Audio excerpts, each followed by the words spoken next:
தமிழக அரசியல் களத்தில் தேர்தல் முடிவுகள் வெளியாவதற்கு முன்பே முதல்வர் ஸ்டாலினின் கொடைக்கானல் பயணம் பெரும் விவாதத்தை கிளப்பியுள்ளது. கடந்த 2021 சட்டமன்ற தேர்தலுக்கு பிறகும் இதேபோல் கொடைக்கானல் சென்ற முதல்வர் அங்கு வைத்துதான் அமைச்சரவை குறித்த முக்கிய முடிவுகளை எடுத்தார். அந்த சென்டிமெண்ட் தற்போதும் தொடர வேண்டும் என்பதற்காகவே அவர் மலைகளின் இளவரசியை தேர்வு செய்துள்ளதாக கூறப்படுகிறது. ஓய்வுக்காக சென்றதாக சொல்லப்பட்டாலும் அங்கிருந்தபடியே தமிழகத்தின் அடுத்த அமைச்சரவைக்கான தோராய பட்டியல் தயாராகி வருவதாக அறிவாலய வட்டாரங்கள் தெரிவிக்கின்றன. தற்போதைய அமைச்சரவையில் இருக்கக்கூடிய 34 அமைச்சர்களில் பலர் மீண்டும் போட்டியிட்டிருக்கக்கூடிய நிலையில் அவர்களின் வெற்றி வாய்ப்பு மற்றும் கடந்த கால செயல்பாடுகள் குறித்து முதல்வர் தீவிரமாக ஆலோசித்து வருகிறார். குறிப்பாக அமைச்சர்கள் மீதான மக்களின் நற்பெயர் மற்றும் நிர்வாக திறனை அடிப்படையாக கொண்டு சிலரை விடுவிக்க அவர் திட்டமிட்டிருக்கார். இதற்காக தனது மருமகன் சபரீசனிடம் ஒரு ரகசிய அசைன்மெண்ட் வழங்கப்பட்டுள்ளதாக தெரிகிறது. கள நிலவரம், வாக்கு சதவிகிதம் மற்றும் வெற்றி வாய்ப்பு குறித்து துல்லியமான ரிப்போர்ட் சபரீசன் தரப்பில் இருந்து முதல்வரின் கைகளுக்கு சென்றடைந்துள்ளது. இந்த ரகசிய அறிக்கையின் அடிப்படையில் வெற்றி பெற்று வந்தாலும் சில மூத்த அமைச்சர்களுக்கு இந்த முறை வாய்ப்பு மறுக்கப்படலாம் என எதிர்பார்க்கப்படுகிறது. அவர்களுக்கு பதிலாக கட்சிக்கு விசுவாசமான 2ஆம் கட்ட தலைவர்களும் இளைஞர் அணியினருக்கும் அதிக வாய்ப்பு வழங்க முதல்வர் ஸ்டாலின் மாஸ்டர் பிளான் போட்டுள்ளார். கொடைக்கானலில் குளிர்ல அமர்ந்து அவர் தயாரிக்கும் இந்த புதிய அமைச்சரவை பட்டியல் சென்னை திரும்பியதும் தமிழக அரசியல்ல பெரிய அதிரடி மாற்றங்களை ஏற்படுத்தும் என்பதில் சந்தேகமில்லை.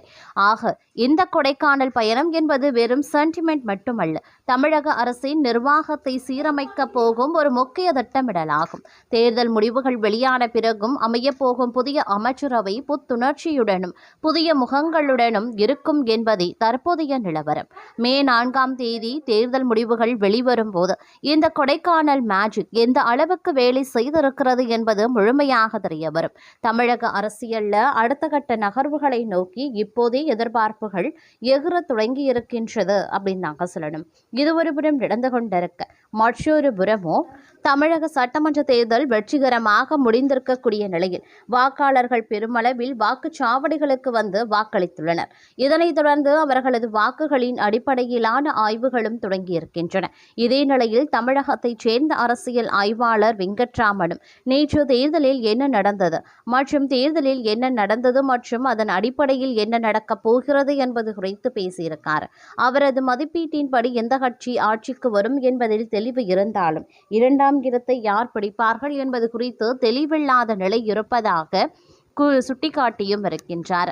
தி பெடரல் பத்திரிகைக்கு அளித்த பேட்டியில் தமிழக சட்டமன்ற தேர்தலில் எந்த கட்சி முன்னிலை வகிக்கிறது என்பதில் தெளிவு இருந்தாலும் 2ஆம் இடத்தை பொறுத்தவரை தேர்தலின் தாக்கம் முற்றிலும் கணிக்க முடியாததாகவே உள்ளது என்று அரசியல் ஆய்வாளர்கள் வெங்கட்ராமன் கருத்து தெரிவித்திருக்கார். நடிகர் விஜய் நிறுவிய டிவிகே கட்சியின் வருகை குறிப்பாக இளம் வாக்காளர்களிடையே பாரம்பரிய வாக்குப்பதிவு முறையை கணிசமாக மாற்றியுள்ளது அப்படின்னு அவர் சொல்லியிருக்கார். டிவிகே கட்சியின் வருகையால் இந்த தேர்தல்கள் வழக்கத்தை விட மாறானதாகிவிட்டன என்றும் அவர் குறிப்பிட்டிருந்தார். இளைஞர்களின் பெரும் பங்கேற்புக்கு டிவிகே கட்சியே முக்கிய காரணமாக இருக்கலாம் என்றும் இது தமிழகத்திற்கு ஒரு நல்ல முன்னேற்றம் என்றும் வெங்கட்ராமன் விளக்கினார். 18 முதல் 30 வயதுக்குட்பட்ட இளைஞர்கள் பணம், சாதி மற்றும் மதம் பேதம் காரணிகளை 2ஆம் இடத்திற்கு தள்ளியுள்ளனர் என்று அவர் கூறினார். 30 வயதுக்கு மேற்பட்ட வாக்காளர்களிடையே பணம், சாதி மற்றும் மதம் போன்ற பாரம்பரிய காரணிகள் இன்னும் செல்வாக்கு செலுத்துகின்றன என்றும் அவர் கூறினார். திமுக வெறும் பெறக்கூடிய சில வாக்கு சதவிகிதம் குறித்து கேட்டபோது இந்த தேர்தலில் எந்த கட்சி முன்னிலை வகிக்கும் என்பதில் தெளிவு இருப்பதாகவும் ஆளும் கட்சிக்கு இது சாதகமாக அமையும் என்றும் வெங்கட்ராமன் கூறினார். ஆனால் 2வது மற்றும் 3வது இடங்களுக்கான போட்டியே உண்மையாக இருக்கும் என்றும் அவர் குறிப்பிட்டிருந்தார். திமுக 40 முதல் 45% வாக்குகளை பெறும் என்றும் மீதம் இருக்கக்கூடிய 55% வாக்குகள் பிரிந்து செல்லும் என்றும் அவர் மதிப்பிட்டார். 2வது மற்றும் 3வது இடங்கள் தலா 25 முதல் 26% வாக்குகளுடன் மிகவும் நெருக்கமாக இருக்கும் என்றும் அவர் கூறினார். டிவிகே குறைந்தது 25% வாக்குகளை பெறுவதற்கு நல்ல வாய்ப்பு இருப்பதாக வெங்கட்ராமன் கூறினார். ஒருவேளை வாக்குகள் கிடைத்தாலும் அதை இடங்களாக மாற்றுவது கடினம் என்று அவர் விளக்கினார்.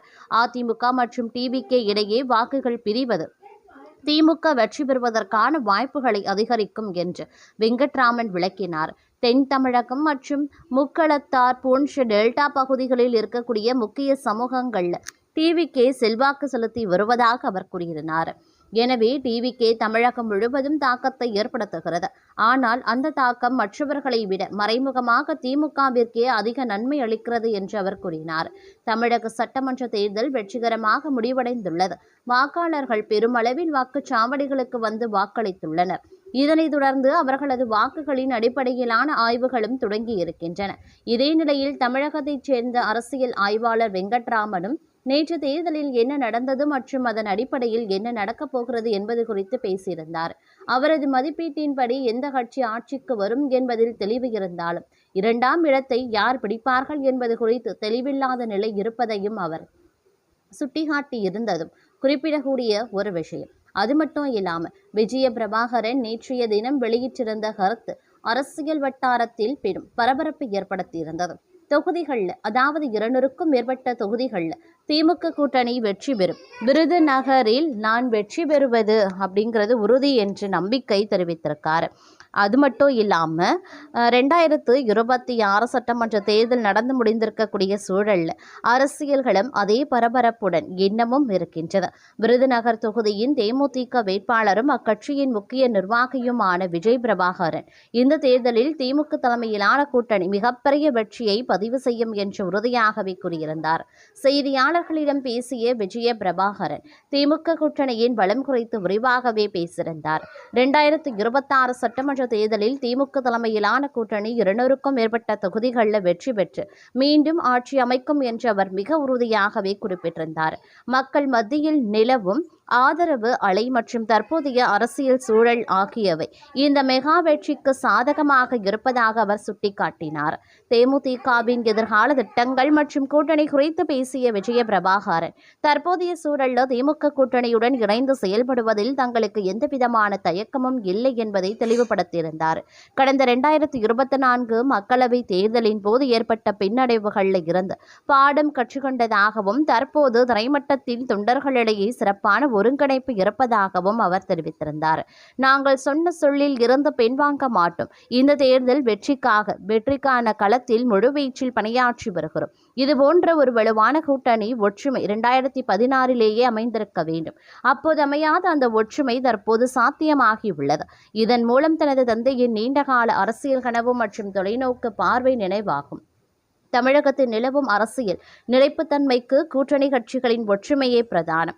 தேர்தல் களத்தில் அனைத்து கட்சிகளும் ஒருங்கிணைந்து செயல்படுகிறார்கள் என்று மகிழ்ச்சியுடன் கூறியிருந்தார். ஏற்கனவே 200 தொகுதிகளுக்கு மேலே வெற்றி பெறுவதை இலக்கு என்ற திமுக தலைவர் ஸ்டாலின் அறிவித்திருந்த நிலையில் விஜய பிரபாகரனின் இந்த பேச்சு அந்த இலக்கை வழிமொழிவது போல அமைந்துள்ளது.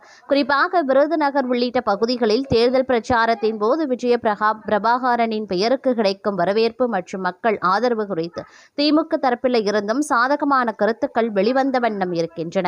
எதிர்க்கட்சிகளின் விமர்சனங்கள் மற்றும் புதிய அரசியல் கட்சிகளின் வருகைக்கு மத்தியிலேயும் திமுக தலைமையிலான கூட்டணி தனது பலத்தை நிலைநிறுத்தும் என்பதில் விஜய பிரபாகரன் காட்டும் உறுதி 2026 தேர்தல்களும் அதே அனலில் உள்ளதை உறுதிப்படுத்துகிறது.